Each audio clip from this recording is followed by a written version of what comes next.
আজকের জুমায় আমরা ইনশাআল্লাহ সংক্ষিপ্ত সময়ে আলোচনা করব মানুষে মানুষে বন্ধন কি, এক মানুষের আরেক মানুষের সাথে কি সম্পর্ক। আরো সুনির্ধারিত অর্থ বলতে গেলে এক মুসলমান আরেক মুসলমানের সঙ্গে কি সম্পর্ক, এই সম্পর্ক নিয়ে আমরা আলোচনা করব এবং এই সম্পর্কের কি দাবি, কি চাহিদা, কি করণীয়, কি দায়িত্ব, কি দায় আমাদের উপর আছে, আমাদের উপর বর্তায় এবং আমরা কতটুকু করছি এই বিষয়ে আমরা আলোচনা করব ইনশাআল্লাহ। দেখেন, মানুষের জীবনে বিভিন্ন বন্ধন আছে। আত্মীয়তার বন্ধন, আত্মীয়তার সবচেয়ে গভীর এবং সবচেয়ে মর্মস্পর্শী, সবচেয়ে সঠিক বন্ধন হচ্ছে রক্তের বন্ধন। আমার বাবা, আমার মা, আমার ছেলে, আমার নাতি, রক্তের বন্ধন একটি বন্ধন। এই বন্ধনের কি দায়িত্ব, কি দায় আমরা সকলে বুঝি, বুঝি না বলেন? সকলে বুঝি। বাবা যদি সন্তানের হক আদায় না করে, ইসলামী শরিয়া আইনে, দেশীয় আইনে ওই বাবার বিরুদ্ধে ব্যবস্থা নেওয়ার সুযোগ আছে। কিংবা সন্তান যদি বাবার অধিকার আদায় না করে, ওই সন্তানের বিরুদ্ধে ইসলামী শরিয়া আইনে, দেশীয় আইনে ব্যবস্থা নেওয়ার সুযোগ আছে। আছে না? আছে। একটা বন্ধন। আরেকটা বন্ধন হলো বৈবাহিক সূত্রে বন্ধন। বৈবাহিক সূত্রে আমার স্ত্রীর সঙ্গে আমার বন্ধন হলো, আমার শ্বশুরের সঙ্গে আমার বন্ধন হলো, আমার শাশুড়ির সঙ্গে আমার বন্ধন হলো। এ একটা বন্ধন, এ একটা আত্মীয়তা। কোরআন মাজিদে এটি বলেছেন আল্লাহ তাআলা, এই বন্ধনকেও আল্লাহ তাআলা নেয়ামত হিসেবে উল্লেখ করেছেন। এটা মানুষের জন্য নেয়ামত। নাসাবা ওয়া সিহরা, এই সিহরা শব্দ মানে এই বৈবাহিক সম্পর্কের বন্ধন। এটি স্বীকৃত বন্ধন এবং এই বন্ধনের সূত্রেও মানুষের মাঝে দায় দায়িত্ব আছে। আমার স্ত্রীর প্রতি আমার দায়িত্ব আছে, আমার স্ত্রীর আমার প্রতি দায়িত্ব আছে। কিন্তু বিবাহ বন্ধনে আবদ্ধ হওয়ার আগ পর্যন্ত আমাদের কোনো পরিচয় ছিল না। আমার শ্বশুরের প্রতি আমার দায়িত্ব আছে, তারও আমার প্রতি দায়িত্ব আছে, আমারও তার প্রতি দায়িত্ব আছে। আমার শাশুড়ির প্রতি আমার দায়িত্ব আছে, তারও আমার প্রতি দায়িত্ব আছে, সেরকম উভয়ের প্রতি দায়িত্ব আছে।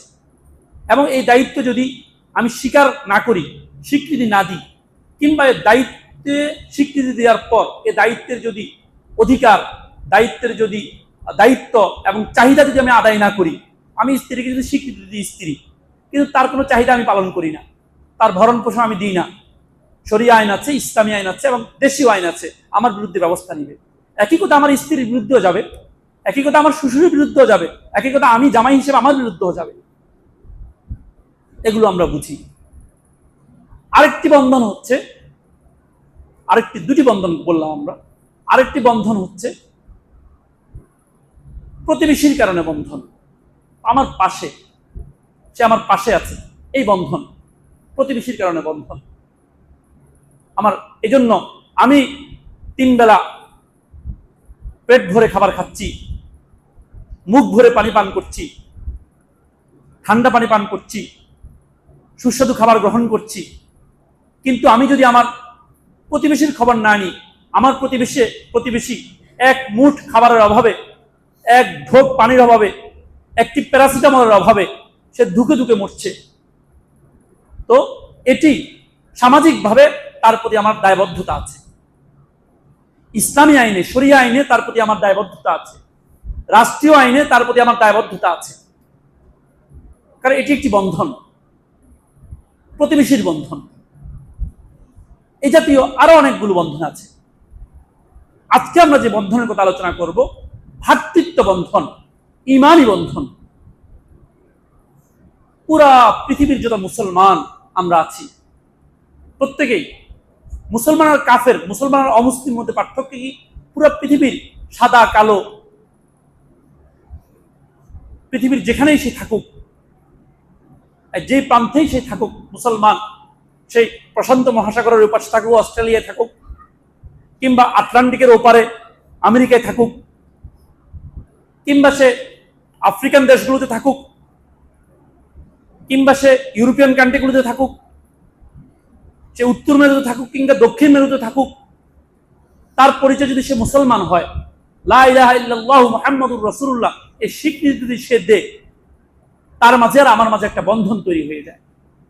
ওই বন্ধনের কথা আল্লাহ তাআলা সূরা হুজুরাতের 10 নম্বর আয়াতে আল্লাহ তাআলা বলেছেন। এই বন্ধনের কথা কি বলেছেন আল্লাহ তাআলা?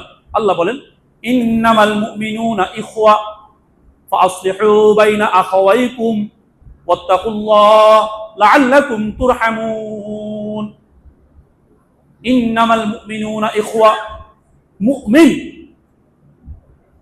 পৃথিবীতে একটা হলো মানুষ, মানুষ হিসেবে একটা বন্ধন আছে।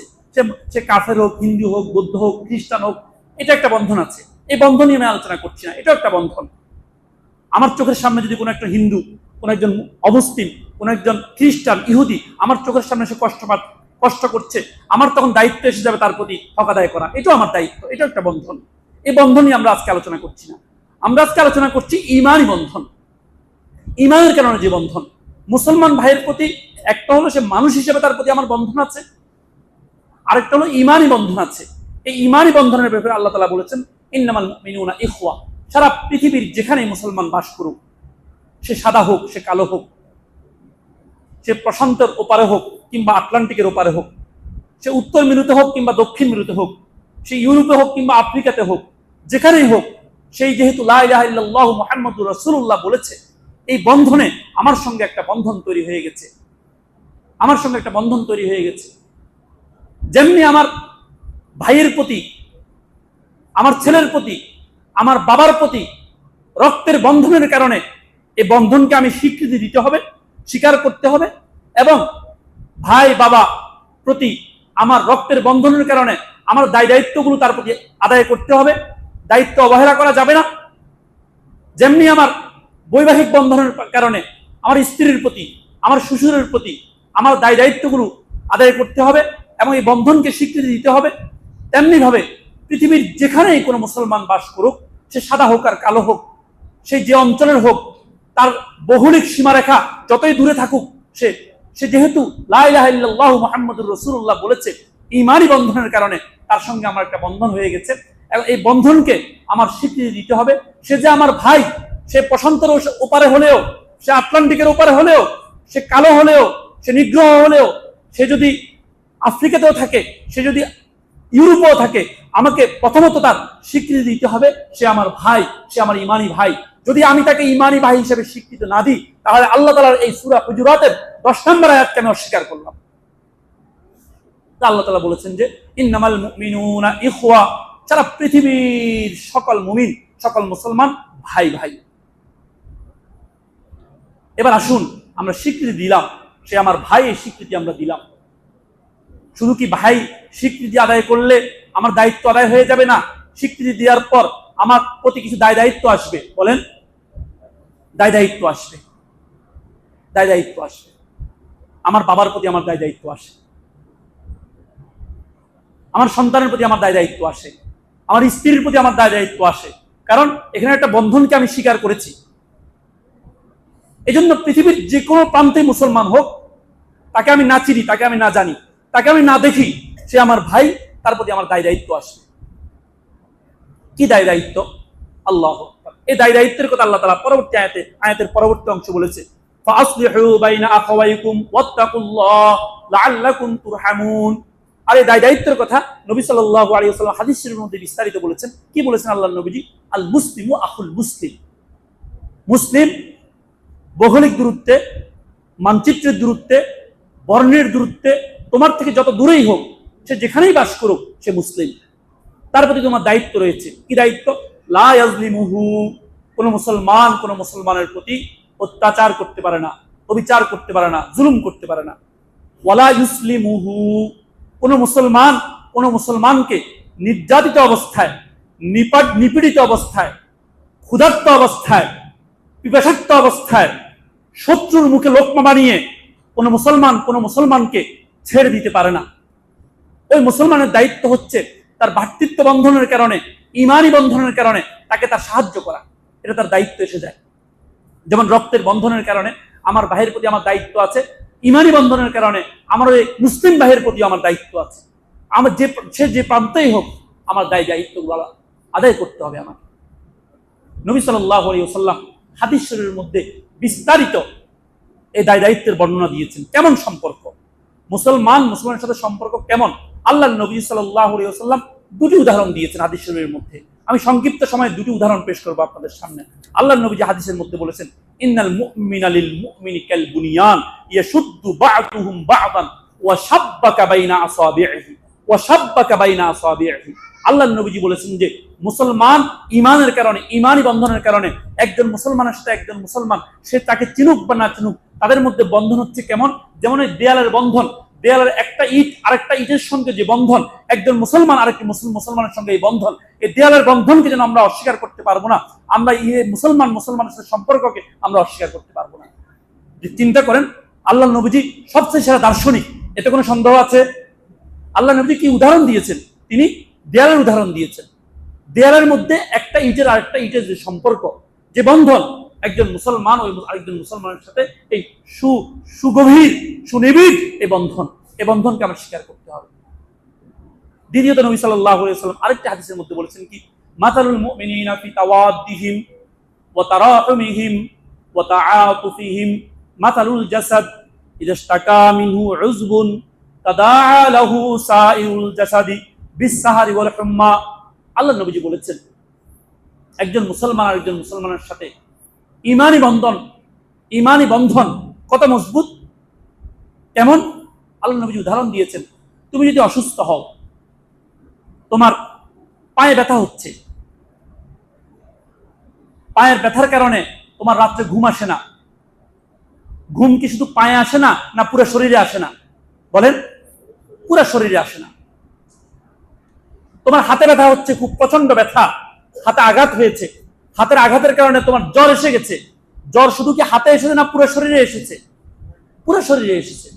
আল্লাহ নবীজি বলেছেন, পৃথিবীর মুসলমান যে কান্ট্রিতে হোক, সে উত্তরে হোক দক্ষিণে হোক, সে পূর্বে হোক পশ্চিমে হোক, তার মাঝে আর আমার মাঝে যদি 7 সাগর 13 নদীর যদি দূরত্ব থাকে, মহাদূরত্ব আছে, তার মধ্যে মহাদেশের দূরত্ব আছে, ভৌগোলিক মানচিত্রের বিশাল দূরত্ব আছে, কিন্তু তার সঙ্গে তোমার সাথে সম্পর্ক হলো এক দেহ এক প্রাণের সম্পর্ক। কি সম্পর্ক বলেন? এক দেহ এক প্রাণ। আমরা যেখানেই থাকবো আমাদের এক দেহ এক প্রাণ, এটাকে স্বীকার করতে হবে। আল্লাহ নবীজি বলেছেন। আল্লাহ নবীজি কত মর্ম সমৃদ্ধ উদাহরণ দিয়েছেন। আল্লাহ নবীজি উদাহরণ দিয়েছেন, তোমার হাতে যদি জখম হয়, হাতে যদি ব্যথা হয়, হাতে ব্যথার কারণে শুধু হাতে জ্বর আসে না, জ্বর পুরো শরীরে আসে। তেমনি তোমার মুসলমান ভাই যদি পৃথিবীর যে কোনো প্রান্তে যদি নির্যাতিত হয়, নিপীড়িত হয়, সে যদি কষ্ট পায়, তোমাকে মনে করতে হবে সে তোমার দেহের অংশ, তাহলে তোমার মনেও কষ্ট পেতে হবে। যদি তুমি কষ্ট না পাও, তুমি প্রকৃত মুমিন না, তুমি ইমানদার দাবি করতে পারবে না। এই হাদিসগুলোর আলোকে আমরা একটু চিন্তা করি। পৃথিবীর যেখানে যেখানে মুসলমানরা নির্যাতিত হচ্ছে, নিপীড়িত হচ্ছে, ফিলিস্তিনের গাজ্জায়, চীনের উইঘুরে, মায়ানমারের আরাকানে, উজবেকিস্তান, কিরগিজস্তানে, যেখানে যেখানে, সোমালিয়ায়, আফ্রিকায়, যেখানে যেখানে মুসলমানরা নির্যাতিত হচ্ছে, বিশেষত গাজ্জায়, ফিলিস্তিনে মুসলমানরা যে নির্যাতিত হচ্ছে, কি পরিমাণ নির্যাতন, কি পরিমাণ নিপীড়ন! আল্লাহু আকবার! ছিন্ন ভিন্ন লাশ, বোমার আঘাতে লাশের বিচ্ছিন্ন মাথা, বিচ্ছিন্ন হাত উড়ে হাজার হাজার মাইল উপরে উঠে গেছে, দেখা যাচ্ছে। শিশু মায়ের দুধ খাচ্ছিল, ওই বোমার আঘাতে মা মারা গেছে, আর শিশু মা বলে চিৎকার করছে। শিশু জানে না আমার মা চলে গেছে। বোমার আঘাতে যখন অ্যাম্বুলেন্স নিয়ে হাসপাতালে নেওয়া হচ্ছে, হাসপাতালে চিকিৎসা দেওয়া হবে কেন, টার্গেট করে ওই অ্যাম্বুলেন্স গুলোর প্রতি মারা হচ্ছে। কত জঘন্যতম, নিষ্ঠুর, বর্বরোচিত, জঘন্য হামলা হচ্ছে। কেন হামলা হচ্ছে? তারা মুসলমান, শুধু এই কারণে, অন্য কোনো কারণ নেই। শুধু এই কারণে, অন্য কোনো কারণ নেই। আর এই বোমা কে সরবরাহ করছে? সবাই জানি আমরা। আমেরিকা সরবরাহ করছে এই বোমা, তাদেরকে সেল্টার দিয়ে যাচ্ছে, তাদেরকে সহযোগিতা করে যাচ্ছে। তাদের প্রতি আমাদের কোনো দায়িত্ব নেই। যদি আমার ভিতরে যদি আমি দায় অনুভব না করি, তাহলে আমি কি আল্লাহর এই আয়াতকে অস্বীকার করলাম? ইন্নামাল মিনুনা ইখওয়া, এই আয়াতটিকে স্বীকার করলাম? আল্লাহর নবীজির যে কয়েকটা হাদিস আমরা শুনলাম, এই হাদিসগুলোকে আমরা স্বীকার করলাম? প্রশ্ন করবেন আপনি, হুজুর কিভাবে করব, কি করতে পারি, আমি কি করতে পারি, আমার করণীয় কি? করণীয় কি শুনেন, আল্লাহর নবী হাদিসে কি বলেন? জাহিদুল মুশরিকিন বিআমওয়ালিকুম ওয়া আনফুসিকুম ওয়া আলসিনাতিকুম, তোমরা জালেমদের সঙ্গে, কাফেরদের সঙ্গে লড়াই করো তিনটি মাধ্যমে। বিআনফুসিকুম, সশরীরে লড়াই করো। সশরীরের লড়াই ভৌগোলিক দূরত্বের কারণে, মানচিত্রের দূরত্বের কারণে, বৈশ্বিক বিভিন্ন প্রেক্ষাপটে হয়তোবা আমরা সম্ভব নয়, হয়তোবা আমরা মনে করছি পারবো না। হ্যাঁ, এরপরও কিছু ভাই আছে আলহামদুলিল্লাহ, পৃথিবীর বিভিন্ন প্রান্ত থেকে তারা গাজায় উপস্থিত হয়ে গেছে। তারা আছে কিছু ভাই, চলে গেছে তারা, এই ইমানি ভ্রাতৃত্ব বন্ধনে তারা চলে গেছে, আছে। কিন্তু আমরা দুর্বল হিসেবে আমরা ভাবি যে আমরা তো সম্ভব না, মেনে নিলাম, আমরা আমাদের জন্য সম্ভব না, এটা মেনে নিলাম। কিন্তু বাকি আরো দুইটার কথা আল্লাহ নবীজি বলেছেন। দ্বিতীয়টি বলেছেন বিআমওয়ালিকুম, তোমাদের সম্পদ দিয়ে তোমরা সাহায্য করো। বুকে হাত রেখে কয়জন মুসলমান আমরা বলতে পারবো গাজার জন্য, ফিলিস্তিনের জন্য, কিংবা যেখানে মুসলমানরা, এই যে রোহিঙ্গা মুসলমানরা, কি অপরাধ তাদের? শুধু একমাত্র মুসলমান এই অপরাধ, অন্য কোনো অপরাধ নেই।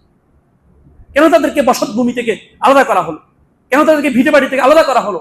আন্তর্জাতিক বিশাল চক্রান্ত। বঙ্গোপসাগরের ওই পারে বড় একটা দেশের, ওখানে ওরা বিমান করবে, সমুদ্র বন্দর করবে, বিভিন্ন ইচ্ছায় এদেরকে এই পারে পাঠিয়ে দেওয়া হয়েছে। আর যখন এটা সমাধানের জন্য আমরা জাতিসংঘের কাছে গেলাম, জাতিসংঘ তারাই পরিচালনা করে, তো তাদের ওই যে বাংলার পিঠা ভাগ, জাতিসংঘের কাছে যখন গেলাম তখন সবাই তো এদের পক্ষে ভোট দেয়, তো চীন ভেটো দেয়, কারণ চীনের এখানে স্বার্থ আছে। আর জাতিসংঘের নিয়ম নীতিও এমন ভাবে করা, ওই 5 রাষ্ট্রের এক রাষ্ট্র যদি ভেটো দেয়, ওইটা আইন পাস হয় না। দেখেন কেমন ষড়যন্ত্র আমাদেরকে নিয়ে।